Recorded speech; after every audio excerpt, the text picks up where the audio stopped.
నమస్తే అందరికీ. ఐఎమ్ చంద్రశేఖర్, మహాజన రాష్ట్ర సమితి, ఆంధ్రప్రదేశ్. కేంద్రంలో ప్రతిపక్ష నాయకత్వం రకరకాలుగా దేశానికి ఒక ఉద్యమ స్ఫూర్తిని నింపే విధంగా మాట్లాడడం, అదేవిధంగా ఓట్లు చాలా వరకు ఎక్కించారు, చాలా వరకు రకరకాలుగా ఇబ్బందులు గురయ్యాయి అన్న వాస్తవాలు మాట్లాడేటప్పుడు ఇంకొక విషయం కూడా ప్రతిపక్షం గుర్తుపెట్టుకోవాలి.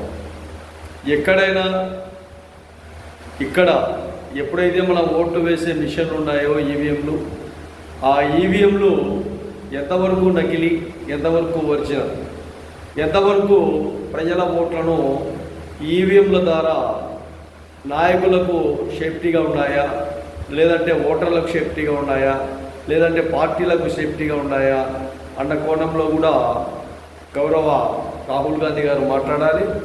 అదేవిధంగా ఎన్ని పరిణామాలు ఏర్పాటు చేసినా, ఎన్ని ప్రణాళికలు ఏర్పాటు చేసినా కానీ ఎక్కడ కూడా చిత్తుగా ఓడిపోయే ప్రణాళికలే ప్రతిపక్షం తీసుకుంటారు. మంచి బలమైన ఆలోచనలు తీసుకునే విధానాన్ని అమలు చేసుకోవాలి.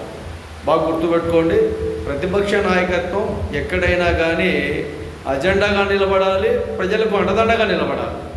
అప్పుడు దేశ ప్రజలు మీ వైపు చూసే విధంగా మీ ప్రణాళికలు ఉండాలని మహాజన రాష్ట్ర సమితి ఆంధ్రప్రదేశ్ ద్వారా తెలియజేస్తున్నాం.